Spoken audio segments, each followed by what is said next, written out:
I'm Ricky Rackman, and this is the all-new Headbangers Ball.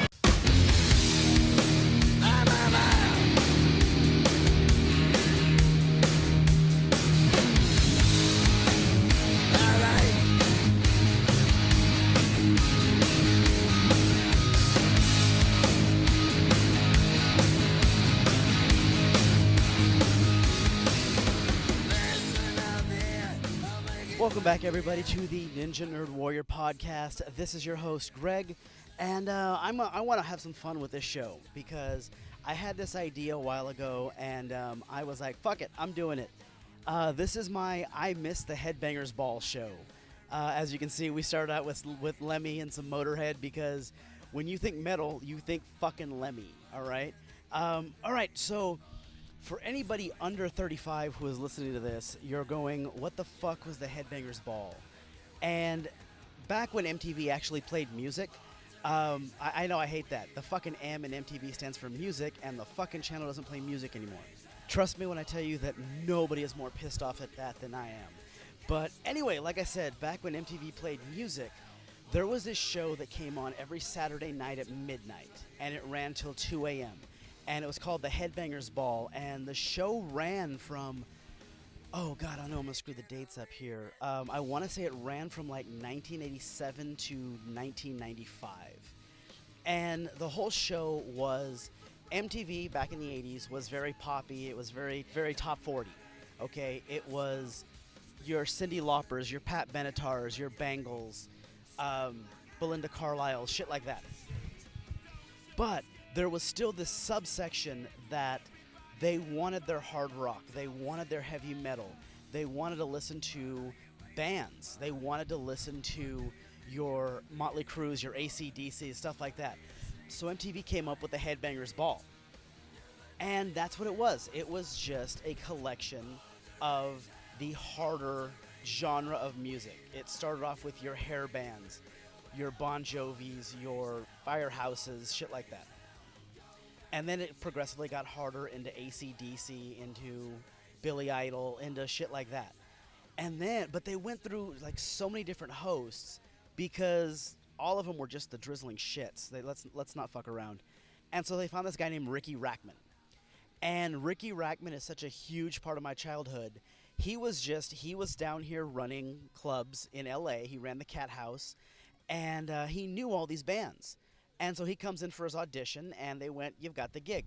And so the Headbangers Ball ended up being this show that if you were into hard rock, if you were into heavy metal, you could turn this thing on and you could watch videos back when music videos were actually a thing. You could actually watch videos from your favorite bands, and then afterward you'd get turned on to new bands like, oh shit, who's Napalm Death, who's Testament, you know. And so I started watching, you know what, let me rewind a little bit. I actually got into hard rock, I got into heavy metal, probably when I was about 13 or 14. Probably my 7th, 8th grade year. And then, now I'll be the first to admit, when you're new to a genre of music, you don't know shit. And so you don't know the difference between your Motley Crues, your Skid Rows, and your Megadeth, your Metallica, your Slayer, your Napalm Death. You have no idea. You have no fucking clue. And I'm not gonna lie, I started off with some chick bands. And by chick bands, I mean Bon Jovi. I was listening to Poison. I was listening to Def Leppard. Don't make fun of me, fuckers. I was 14. What the fuck were you doing when you were 14? Anyway. And so I got into, you know, Trickster and Steelheart and Warrant. And, oh, God, it's embarrassing for me to just say this right now. But, yeah, I listened to all those bands. Fuck off. I'm not going to... Fuck you guys. Don't judge me. And it probably, I would say, turned around a little bit because I met this girl the summer between my 8th grade and my 9th grade year. And her name was Carmela Shermonti. You know what, I can use her full name now. She's probably dead. I'm not being a dick. Stop it. No, seriously. Very few people know this story. I was 14 years old. I met Carmela in summer school at East Bakersfield High School. And Carmela was 17. Now, you're a 14-year-old dating a 17-year-old. Your buddies are like, dude, that's fucking awesome. That is the shit. No, not so much. Because teenage girls don't date younger unless they're severely fucked up. Carmela showed signs of being severely fucked up. Here's what I mean. Again, born and raised in Bakersfield, California. Carmela, born and raised in Hollywood.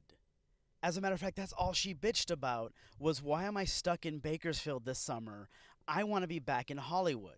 And she would tell me about being 17 years old and going to clubs on Sunset Boulevard, okay? Now, this is the late 80s, okay? So, Sunset Boulevard, there is nothing but bleach blonde hair and guys just coked out of their fucking heads. Late 80s, coke was huge.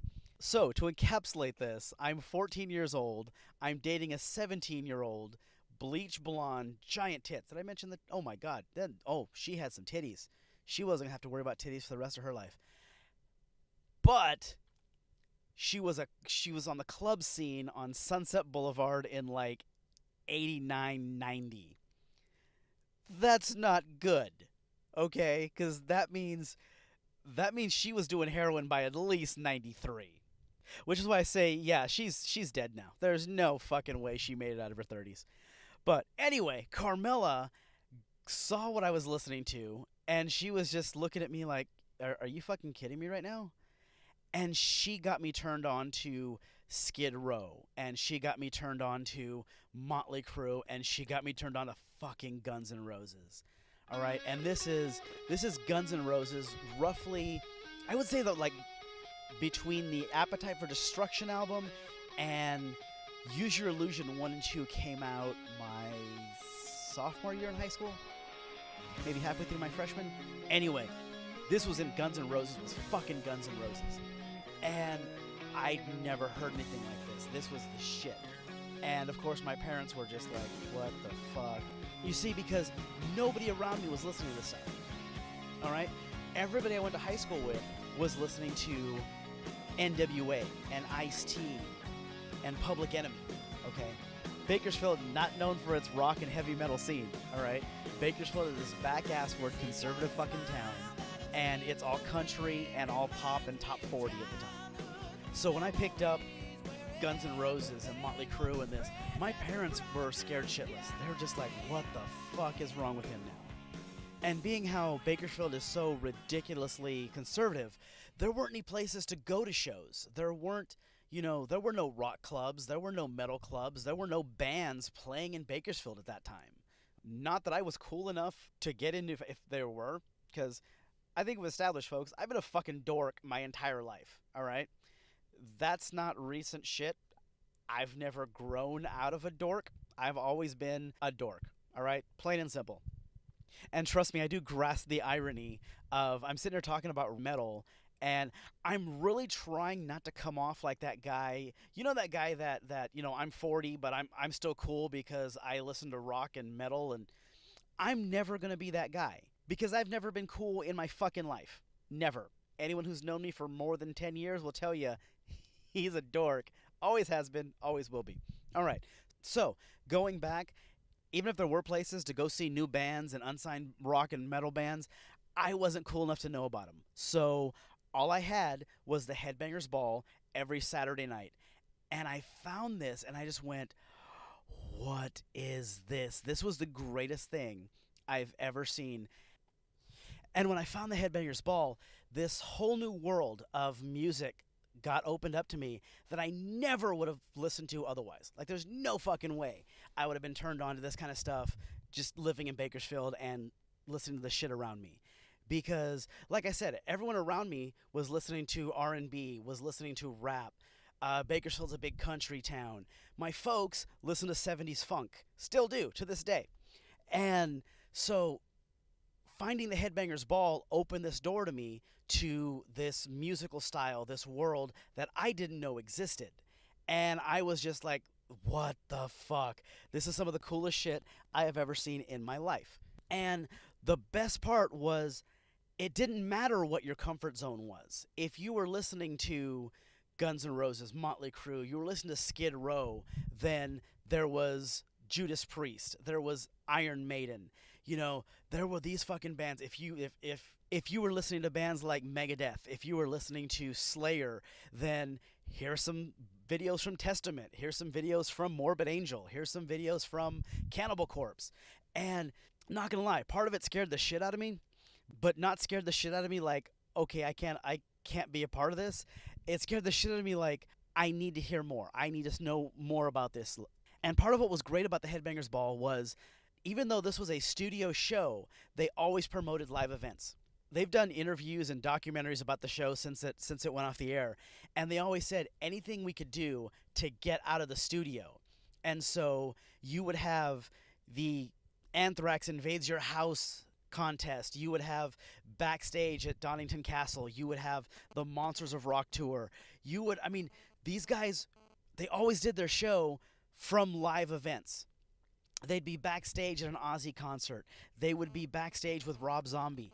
And it was fucking great. And then they would tell you, hey, here are these tour dates. Go check out this band in your area. And so I'm watching Headbangers Ball one night, and it says Skid Row's on tour, and they're promoting their Slave to the Grind album. And they have stops in Wednesday night, San Francisco, California. Thursday night, Fresno, California. Friday night, Bakersfield, California. And I went, what the fuck? Huh? Whoa. Let's go back. What? Skid Row coming to my town. I'm 14, all right? I'm 14 and I'm a giant fucking dork at this point. And this is the coolest shit that has ever happened. One of the bands that I've watched on the Headbangers Ball bought both their albums so far. I bought their debut album and I already bought their Slave to the Grind album. They are coming to my town and I geeked out like a fucking nerd. You have no idea. Now, I've never been to a concert to this point. I didn't think something like this would ever happen. Okay, because like I said, Bakersfield, very conservative, and you have a hard rock band coming through. So, fuck yeah. Begged my parents. They bought me tickets. They dropped me and my best friend at the time. His name was Pat. I've known Pat since 4th grade, and we remained the best of friends till probably our 2nd year in college together. And they drop us off, and I am now exposed to this scene that I didn't know existed. This is fucking awesome. Bakersfield has the fairgrounds, okay? Part of the fairgrounds is the rodeo arena.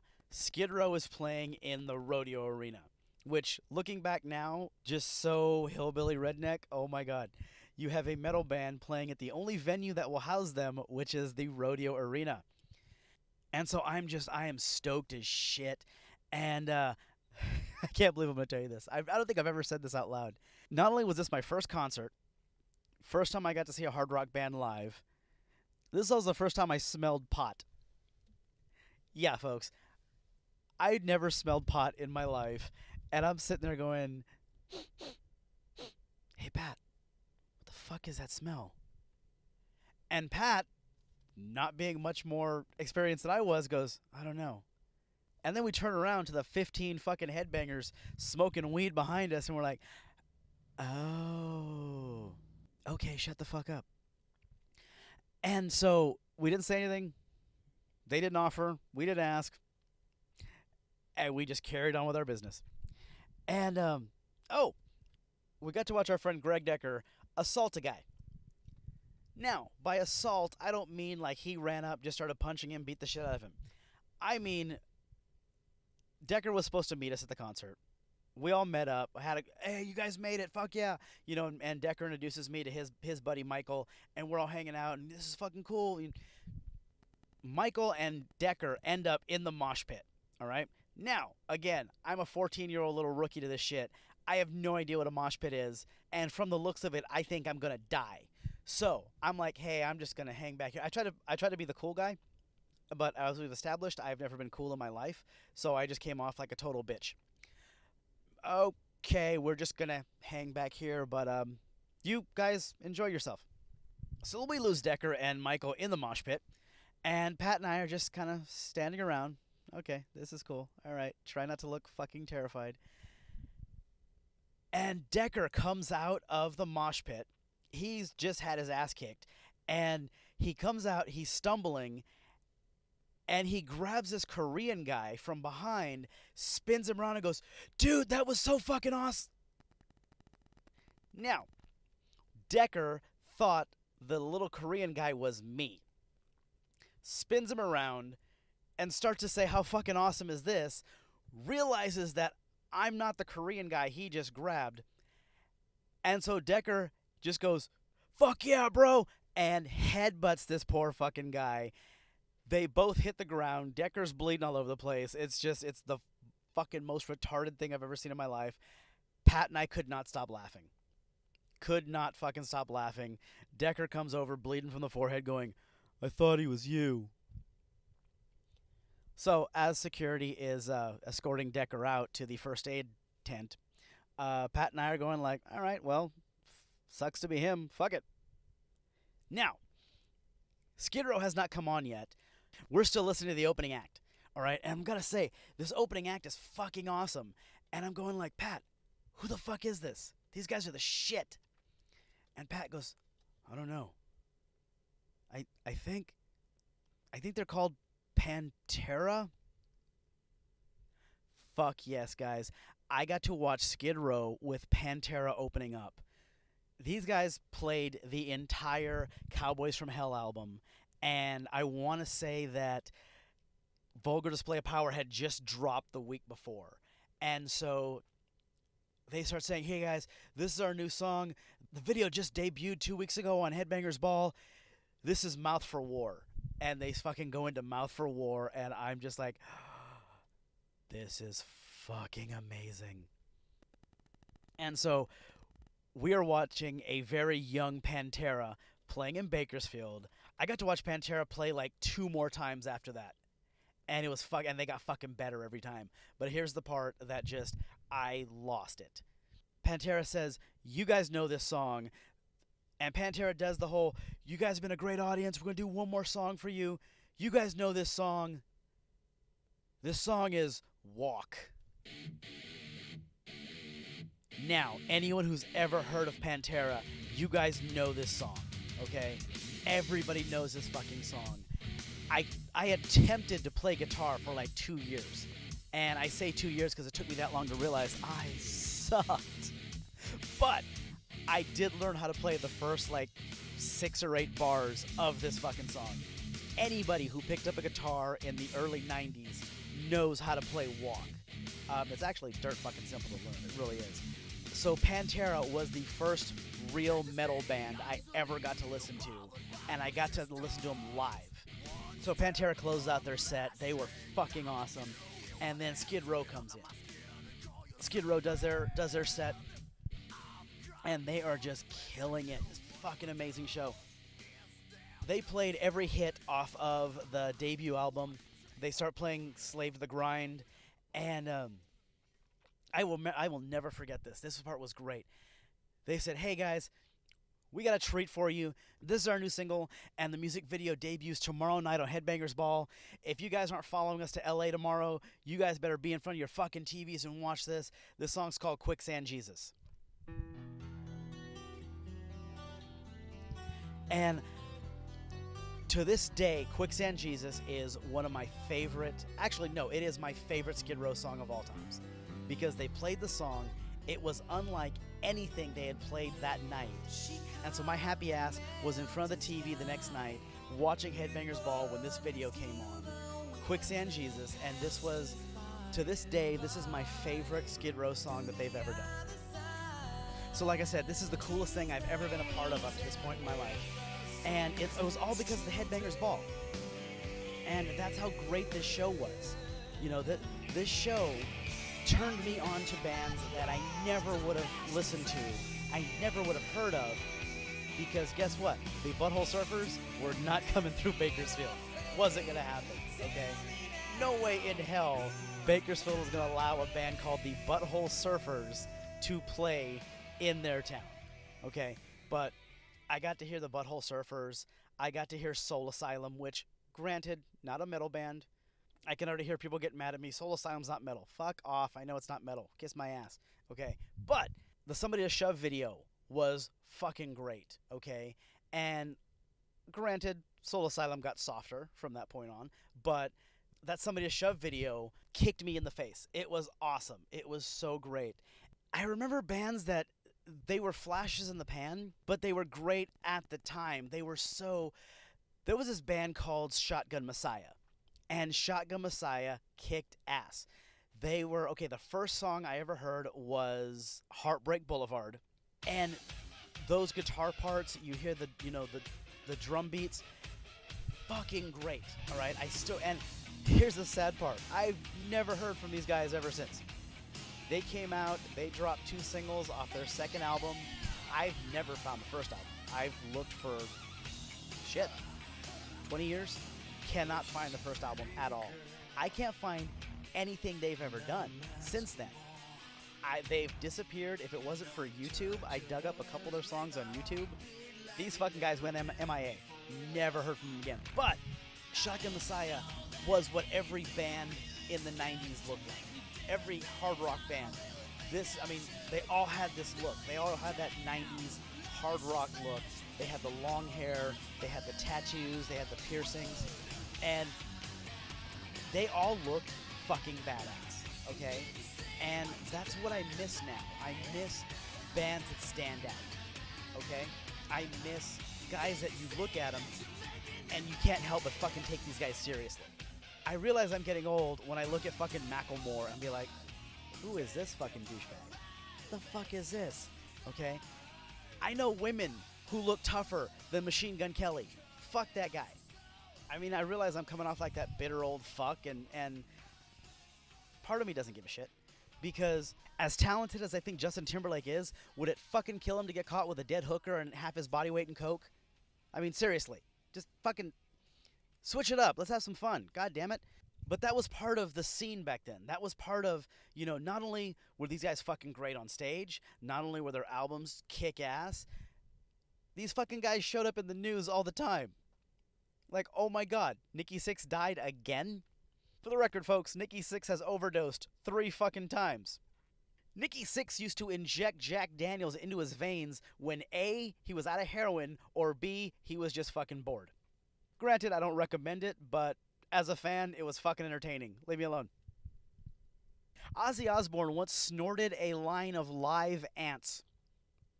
I've heard this story many, many times. Motley Crue was on tour with Ozzy.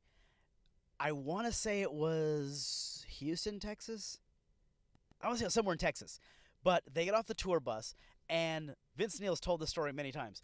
There was a half-melted popsicle on the sidewalk, a line of ants up the sidewalk, and Ozzy's like, get out of my fucking way. Drops down on all fours, pulls out a straw, snorts up a line of live fucking ants.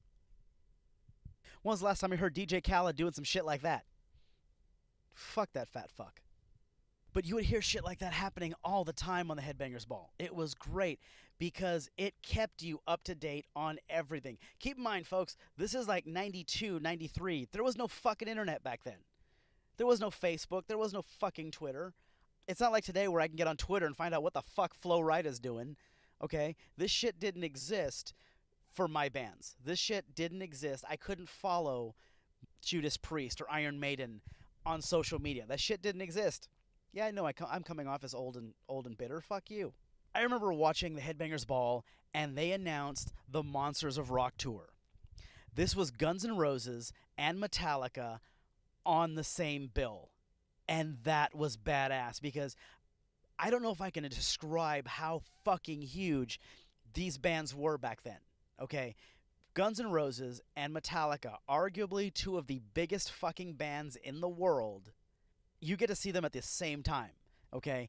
And I remember for the first half of the U.S. tour, you had Faith No More opening up, and then on the second half, Faith No More bounced, Skid Row filled in, all right? So no matter what leg of this tour you saw, 3 of the fucking greatest hard rock heavy metal bands in the world on this stage in one night. Now, if that wasn't some kick-ass shit, the tour gets to St. Louis, and all hell broke loose. Oh my god, okay. It all started with James Hetfield catching on fire. That actually happened. So I've read books on this. I've heard interviews, watched documentaries. Here's what happened. So Metallica, safe to say, had a pyro guy who on this tour comes out and his job is to rig all the explosives. His job is also to tell the guys, hey, shit's blowing up here, here, and here. Whatever you do, don't go here, here, and here. So, pyro guy comes in right before the show starts, and he says, hey guys, all the ride the lightning shit is going to be out on the wings. So, stay off the wings. He failed to mention that was in addition to all the other shit they had planned. So James Hetfield ends up where he's not supposed to be. And this pyro goes off. Now, he is basically standing over it, okay? He is standing over it, and I want to say these things are like magnesium based. So they burned at like 2,500 degrees, 3,000 degrees, something. Don't quote me on this. I'm not a chemist, folks. I actually flunked out of chemistry. But hot enough to fuck your shit up, all right? And nobody has informed poor James, hey, this thing's going off in 3, 2, oh shit. So, what happened, the pyro goes off in James Hetfield's face. Now, lucky for James, it hit his guitar and most of the blast was deflected off. But it ends up giving him second and third degree burns to his fretting hand, to his left hand, and the side of his face. So James Hetfield goes up like a giant heavy metal Olympic torch. He is on fire. You have fucking stage hands, and you have a soon-to-be-fired pyro guy comes running out, fire extinguishers, dousing this poor fucking guy in water, and boom, they've gotten an ambulance, headed to the hospital. So everyone in the crowd's freaking out. They just watch James Hetfield get set on fire. The band is freaking out because they're sitting there going like, are we done? Are our fucking careers over? Like, our fucking front man and our rhythm guitarist just went up in flames. So all hell is just broken loose, all right? They go up and tell Guns N' Roses, hey, there was just an accident. James is headed to the hospital. You guys need to go out about an hour earlier than planned. Now, anybody that's followed Guns N' Roses' career knows Guns N' Roses didn't have a reputation for starting their shows on time. As a matter of fact, their tickets used to print on the tickets, show starts around 9. Translation, around 9 means whatever fucking time Axl feels like going out. Sometimes the show started at 9, sometimes the fucking show started at 11. But either way, the show started when Axl wanted the show to fucking start. So, you have a bunch of production guys who are telling Guns N' Roses, James is on fire. He's headed to the hospital. You need to go out now or this crowd's going to riot. Axl Rose being surprisingly accommodating.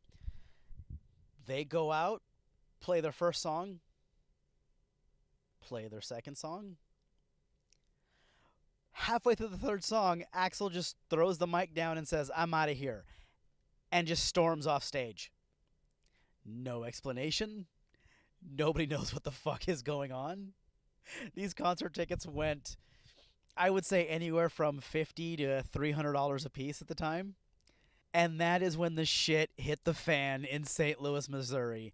These fucking people are pissed. They may have just seen the end of Metallica's career.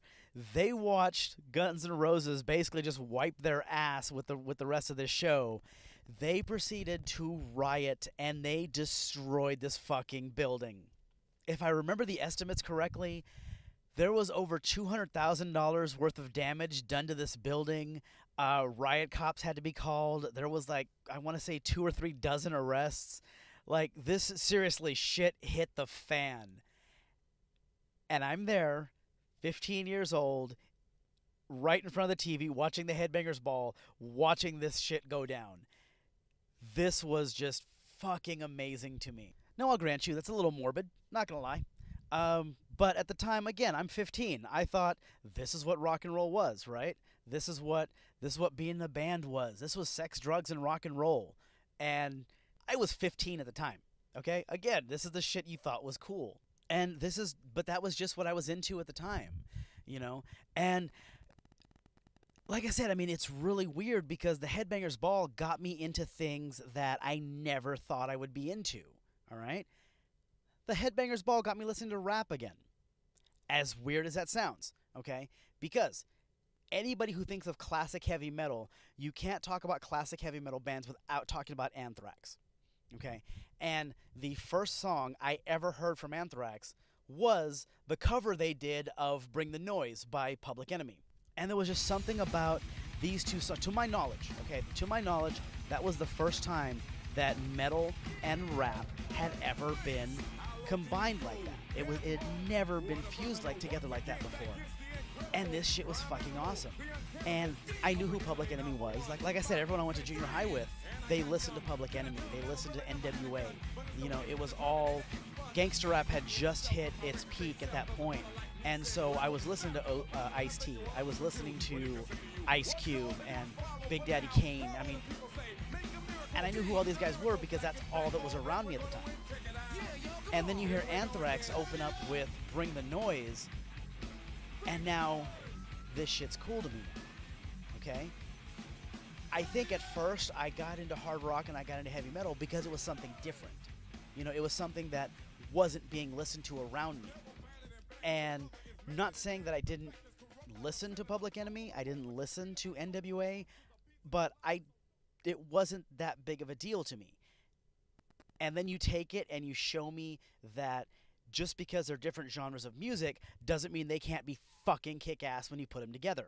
And not too long after that, the movie Judgment Night came out.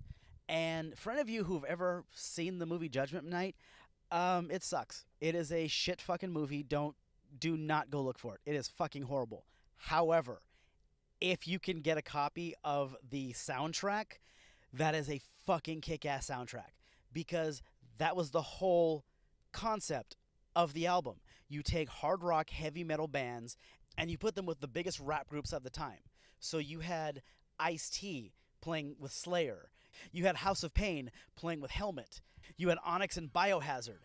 I mean, this was shit that I had never heard of before, and then I'm watching these videos come out on Headbangers Ball, and I'm going, hey, maybe I'll give this rap thing a try again.